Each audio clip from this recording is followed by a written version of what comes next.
Greetings, ladies and metal gents, and welcome to today's edition of Read TFOS, where I take old stories I've narrated and updated into modern audio standards. This particular story is called The Norwegian, written by HFY.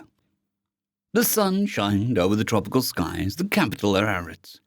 It was located near the equator, along the thin band of habitation, only extending about 30 degrees north and south. For the Aryans, where they're very sensitive to temperature, most of the rest of the planet was untouched wilderness, which made it a popular nature destination for more hardy species in the galactic community. The sun's rays glimmered across the shining surface of the Susei H9 suborbital liner as it taxied towards the start of the runway. It was a sleek dart with delta wings near the rear.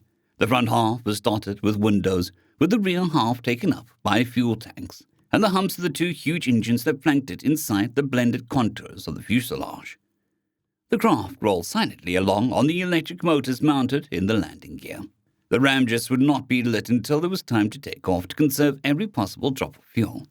True spaceships that spent all their lives in the void between planets and stars could mount fusion thrusters and were thus spared some of the tyranny of the rocket equation. But the engines they wielded were far too dangerous to be used planet-bound near civilization. Lord knows the Terrans had tried, and even they had eventually concluded that it was just too insane an idea after the Mojave city that turned into an irradiated wasteland in an unfortunate incident. After clearing the final taxiway, the craft gracefully turned its nose towards the other end of the runway and came to a stop. The final checklist had been completed, the plane poised, ready to leap into the air. A silent permission came over the radio waves, and with a thunderous roar, the great jets sprung to life. A compressor in the belly of the plane hungrily gulped air and forced it into the engines to keep the combustion going in the absence of airflow. A jet of pure blue flame shot out from the exhausts and the craft jolted into motion. Each meter per second it gained increased the ram pressure in the engine intakes, increasing the power and efficiency of the combustion. Within seconds, its nose lifted skyward. The last sounds before silence fell over the spaceport was the crack of the mock thunder as the craft disappeared, ever accelerating into the sky, heading towards the Anzen on the other side of the planet. Nose high in the air, the craft passed through Mach 2, and the compressors in the belly stopped. Its job now fully taken over by the sheer speed of the craft itself as it pushed through the air. The inlets slid shut, and now nothing but the main intakes broke the smooth streamlining of the hull. The craft punched through the rapidly thinning air, yet the increasing speed kept the ram pressure inside the engines constant. Mach 3. Mach 4. A yellow telltale blinked in the cockpit instrument panel. The computer notified of a minor 2% thrust imbalance in the left engine. The pilot acknowledged it. It was of no concern. The fly-by-wire system had already compensated for the differential, and the craft continued forward, stable as an arrow. The air turned hypersonic, and the shock cone ahead pushed deeper into the engine inlet. The engine management system compensated by adjusting the inlet geometry. The flow was smooth and steady, except for one dent in the left engine where it turned rough. It was minor enough to fall between two of the laminar flow sensors that dotted the engine cowling. With the fuel load lightening and the air thinning, the craft accelerated at a tremendous rate. Soon it would be too high to gather oxygen from the outside air, and it would have to switch to closed-cycle combustion with onboard liquid oxygen reserves. Mach 5. Mach 6. The imbalance in the cockpit now read 3.1% and was increasing slowly with each Mach number. The pilot furrowed his brow a little. Mach 7. Mach 8.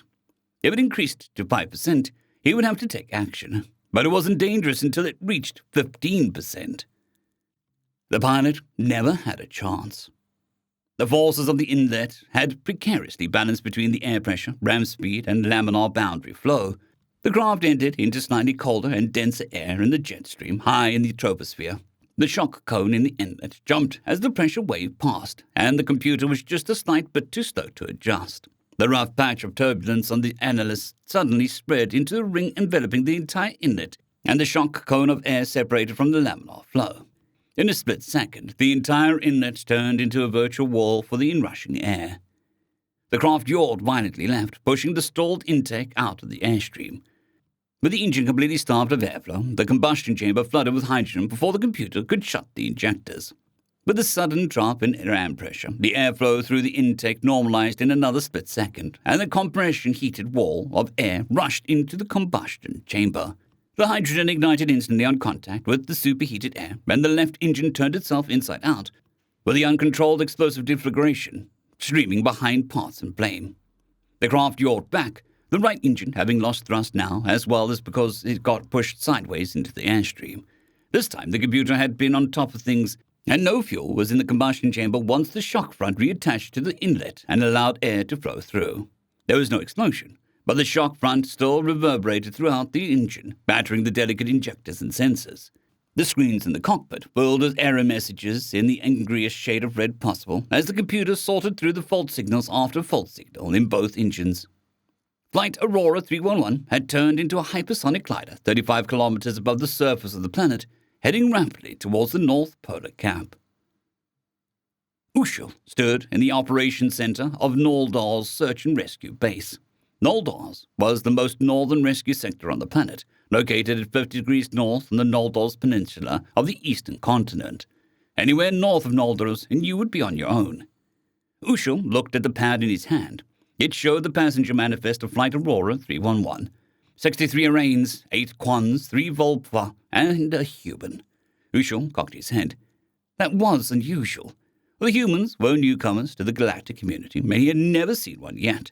He felt a twinge of sadness that the first one that he'd seen would likely be dead one. He flicked his fingers and the pad changed to the next page, which had a final comm message transcript of Aurora 311. Ushul glanced through the log. The log followed standard radio protocol. Addressee first, sender last. All the traffic was normal, until about 10 minutes in, when Aurora 311 declared an emergency. Pilot at T+306. Transitioning to hypersonic, Aurora 311. ATC at T+441. Aurora 311, radar tracking terminated. Report passing apoapsis. Pilot at T+456. Acknowledge tracking terminated. Report at apsis, Aurora 311. Co-pilot at T+611. Emergency! Emergency! Aurora 311. Co-pilot at T+628. Inlet unstart. Severe damage. Both engines inoperable. Altitude 35 kilometers. Apoapsis 72 kilometers. Estimated downrange 4,900 kilometers. ATC plus T+640. Acknowledged Aurora 311. Can you give track? Co-pilot at T+652. Unable. IMU unstable. ATC at T+668. Are you stable in flight? Pilot at T+674. Affirm, though we have heavy buffeting and damaged aero surfaces. ATC at T+690. Report time to apsis. Co-pilot at T+698. 378 seconds. ATC at T+711. Can you reach Noldros? Pilot at T+720. Unable to deviate. Unreadable. Damage to unreadable. ATC at T+731. Say again, you're passing signal horizon. Unknown at T+743. Unreadable. ATC at T+754. Aurora 301. Do you read? ATC at T+773. Aurora 301. Do you read? ATC at T+804. Aurora 311. Do you read? Pilot unknown at T+1082. Unreadable, apsis. Unreadable down to unreadable. Pilot unknown at T+1101. Partly unreadable, 89 seconds. Unreadable. Unknown at T+1126. Unreadable. ATC at T+1135. Aurora 311. Say again. ATC at T+1202. Aurora 311. Do you read? ATC at T+1247. Aurora 311. Do you read? End transcript. Ushul then looked up at the large display on the wall. On it was a polar map showing the recorded track of Aurora 311 and the estimated track based on their last reports and the brief contact when they were at the highest point on their trajectory. Most of the polar regions were far beyond radar coverage and out of communications range. Had they made it high enough, they would have switched to satellites instead of over-the-horizon radio, but their final apoapsis was just barely too low for that. Ushul sighed as he stroked his whiskers and the short fur on his face. It had been 3 hours since Aurora 311 had radioed their emergency, and they only had the barest idea of where the flight might have gone down. The lopsided ellipse of the uncertainty was over 500 kilometers wide and almost 1,000 long. All in at the inhospitable northern taiga. It would be another 5 hours until they would have the first satellite imagery of the search area. The Aryan turned to the person standing next to him. "Is there no way to narrow this down further?" Isol shaked his head. "I'm afraid not. We received 2 telemetry pings after the accident, but the violent yaw had exceeded the slew rate of the IMU gyros, so that data is no better than their report. From this moment on, the integrated position is garbage in, garbage out." Then he pointed at a line of the Ushel's pad. "We think that Captain Inkrell said 589 seconds here. If so, then that seems unreasonable time until landing. That gives us a fixed point where tracking was terminated, and times to apoapsis and landing." Isol pointed at each point in the map in turn with his finger. "What we can't be certain of is if this altitude of the apsis. We have a certain minimum, given that they were able to get a radio call out at all, but that still puts a limit on downrange from the apsis between 2,500 and 3,500 kilometers." Ushel nodded, and Isol continued. "Laterally, they can't be more than a degree or two off track. Otherwise, the aero forces would have torn them apart. But with the distance they travelled, even that is several hundred kilometers of uncertainty." Ushel had a sinking feeling in his stomach. There would be no point in getting his search and rescue team in the air without a point to search. There was no way that they could cover an area of almost 500,000 square kilometers. They would have to wait for the satellite imagery to hopefully pinpoint the wreck, and all survivors would almost certainly be dead long before then. It was winter in the northern hemisphere, and the temperatures were below freezing. "So the survey satellites are our only option," Ushel sighed. "Unprotected means survival time in these conditions is less than 2 hours, and we're already past that." He thought for a moment. If the hull of the Sisei H9 stayed intact, that'll offer some protection. But it's a space plane. It's designed to shed heat. Isol nodded, and standard procedure would have been to dump the hydrolox tanks before the crash landing to prevent fire, so fuel cells can't power the cabin heaters either. He turned to Ushel. "I wish I could hurry this up more, but the satellites are in a sun-synchronous orbit. We have to wait for the planet to rotate underneath them." Isol turned back to the point of the map. "The best I can offer is 2 orbits sooner if we can turn the satellites to image at an extreme angle, but I can't promise that the imagery is in any way useful." He pointed at the edge of the search area. "We'll get the first images from here in 3¼ hours in that case, and we'll have covered the whole area in 7 hours. "And if the imaging doesn't work?" Ushel asked. 5 and 9½ hours. The on-screen probability map overlaid on the landing ellipse put the highest probability for the wreck of Aurora 311 on the wrong side of the ellipse. It was almost 20 hours later as the 4 Skymaster SAR craft approached the crash site of Aurora 311. It had taken 9 hours until the satellite had revealed the heat plume in the western quadrant of the search area. But soon after, the cold evening air had brought in a weather front that had forced them to wait until the next morning to launch the rescue effort. The radio chatter between craft was quiet as they flew over the sparse snow-covered taiga forest. Everyone knew that this would be a retrieval of bodies operation. Finally, the heavy silence was broken by Shonas in SAR 3. "Picking up a heat signature, heading 38. Distance 80 to 90 kilometers, SAR 3. After a few moments came a reply. "Acknowledge. Signature required, star 1. Acquired, SAR 2. Acquired, SAR 4. The fleet adjusted heading directly towards the target. Ushel sat in the operator's seat in the lead craft, wearing a bright orange full-body thermal suit. He looked at the FLIR camera output. On screen in the middle of the cold red wilderness was a bright blue speck in the distance. He cocked his head and operated the zoom controls. That was odd.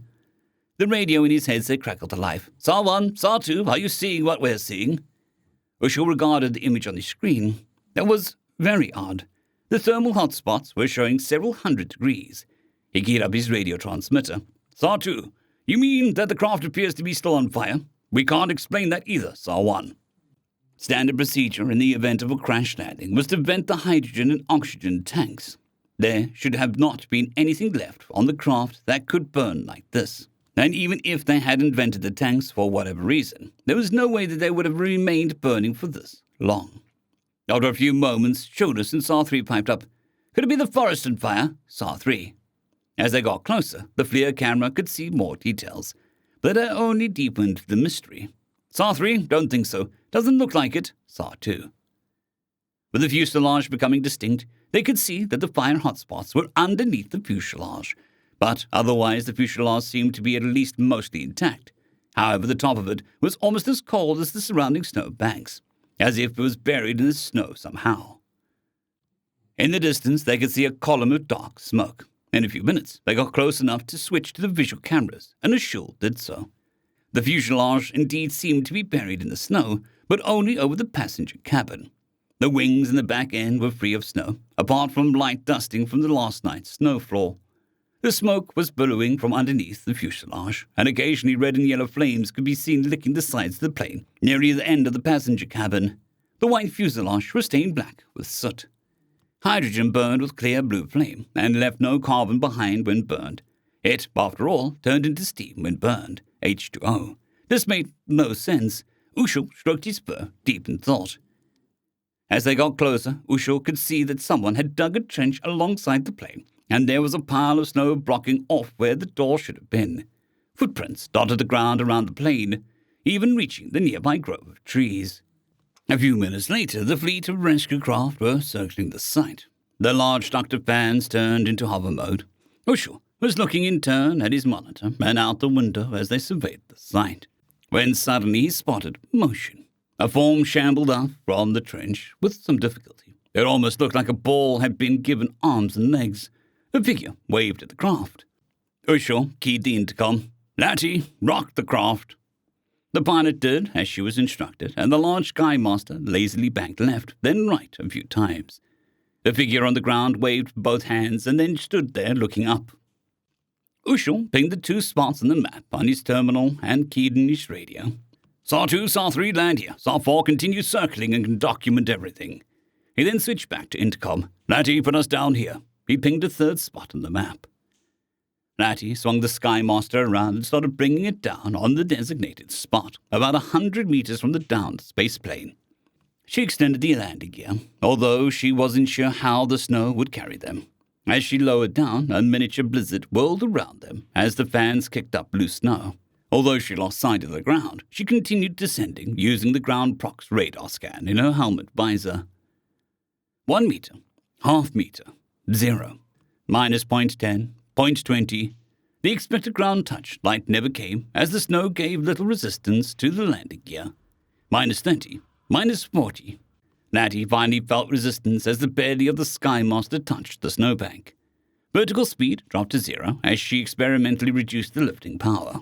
The speed remaining 0, and she finally cut the power, leaving the fans on idle.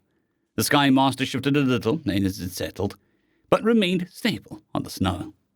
The blizzard outside settled down. The Skymaster was in a shadowed crater in the snow, created by the blow of the 4 lifting fans. Some ways away, there was the wreck of the space plane, the black smoke still raising from the 2 fires underneath it. The puffy figure remained waiting for them, standing on the snowbank next to the plane. Ushul unshackled himself from his seat and walked over to the hatch. He addressed the team of medics in the back compartment with him. "All right, everyone, medkits only. Leave everything heavy here.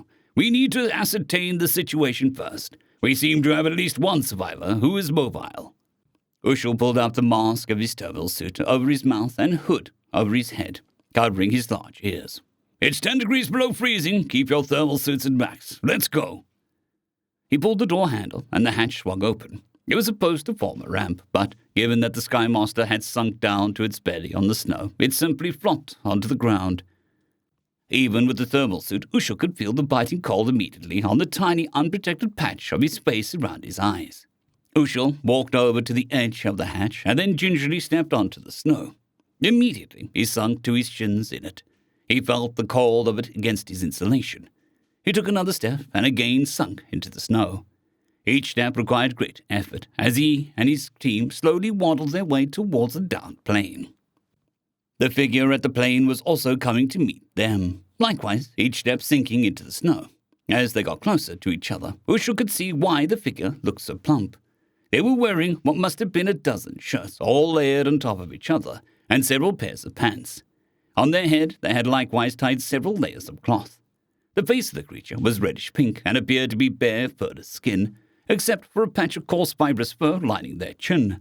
Several icicles were hanging off this patch of fur around the mouth area. It was the human, Ushul recognized. They were a further species, though some of the males liked to keep a beard, Ushul knew. The human was the last person Ushul would have thought to see out in this climb, for they seemed to be less suited for cold than his species. At least he still had his fur, even if it was short. "Hello there," the human shouted in extremely accented galactic standard. "I am glad to see you." Ushul group stopped once they got next to the human. "Hello, I am Ushul from Nolder's Search and Rescue. Are you injured?" "I'm Bjorn Larsen from Earth. I'm okay." He gestured towards the plane.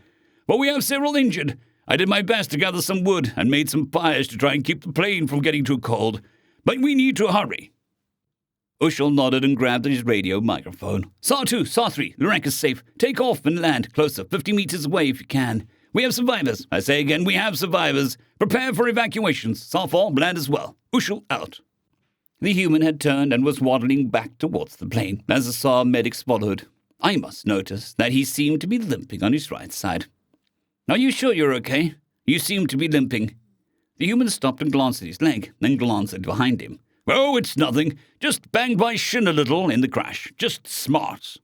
Bjorn turned to continue, but Amos placed his hand on his shoulder. "Please, let me have a look." The human grunted, but stopped. Amos crouched down and pulled out a portable backscatter X-ray imager from his medical kit. He unfolded the flexor screen and held it up to the human's shin. After looking at it for a moment, he frowned.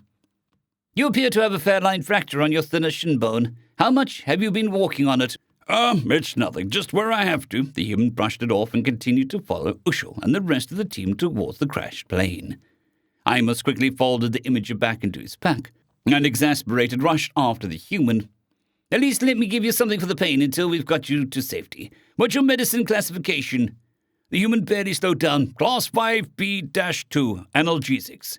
Class 5. Complex organic molecules, B2 acid-based, with aromatic benzene backbone. So that's why they've been briefed to bring the exotics kit with them. Amos rummaged through his kit and tried to follow the human in the deep snow. It took him most of the way to the ridge next to the plane for him to get the correct ampule into the auto-injector. The human noticed he was holding the injector and used his hand to pull down the collars on his shirt, down to expose his neck, and Amos placed the injector against his skin. There was a quiet hiss as the pneumatic atomizer shot the medicine through the human's skin. After that, the human pointed to the base mound of the snow that was covering the doorway to the plane. "That's the entrance." The makeshift igloo had an entrance near the bottom of it, well in the ditch and below the snow line to keep the cold outside air from entering the cabin of the plane. As cold air sinks, it would rise up to get into the cabin. Nearby, one of the fires licked the belly of the plane. Bjorn had collected some thin branches from the grove nearby and made a bonfire with them. A little ways further away was the entrance to the cargo hold, which had been forced open. Several open suitcases were strewed about, having been rummaged through for any kind of warm clothing in the large enough sizes. Ushul looked around and then faced the human. "How many casualties were there?" "We had at least 12 broken bones, 20 other major injuries, 7 dead, including both pilots." Bjorn glanced at the front of the plane. "The cockpit didn't fare so well." Ushul followed his gaze. The front of the plane was quite crumpled. He nodded understandingly. Then he changed into rescue mode. "All right, team, let's do the triage and stabilize everyone enough to move them to the Skymasters. We'll use 2 and 3 for stretch cases and 1 and 4 for walkers." Ushul knelt down and crawled into the igloo's doorway. Inside, it was tall enough to stand, with a tall step going up into the plane's door level. The exit from the igloo was lower than the door level to minimize the flow of heat. Ushul mounted the step and entered the cabin of the plane. Inside was quite dim. One half of the windows were covered in snow to insulate the cabin as much as possible. The warmth hit Ushul immediately. He glanced at the thermometer on his suit's multifunction display. It wasn't all that hot, but compared to the outside, it was tropical paradise inside this fuselage. The Aryans may not have been comfortable, but they weren't in danger of freezing to death. While Ushul and his team were going through everyone inside, the human had stayed outside to guide the medics from Saw 2 and Saw 3 to the wreck, now that they had repositioned their crafts closer. The igloo entrance was too small and awkwardly shaped to bring the stretchers inside, so they were prepping them outside as far as they could before they would dismantle the igloo and expose the inside to the cold outside air. As Jonas was setting up the thermal blanket ready for one of the stretchers, he glanced at the human. "How were you able to work in this cold like this? And how did you come up with insulating the plane with snow like that to keep it warm? Bjorn helped hold down the corner of the blanket. Oh, this is nothing. I'm from Norway, Earth. Back home it gets much colder than this. He shrugged. We're all taught how to survive in the snow. You live in this climate? End of story.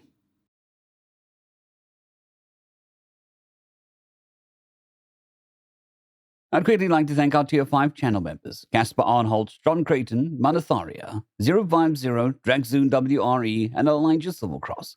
Thank you very much.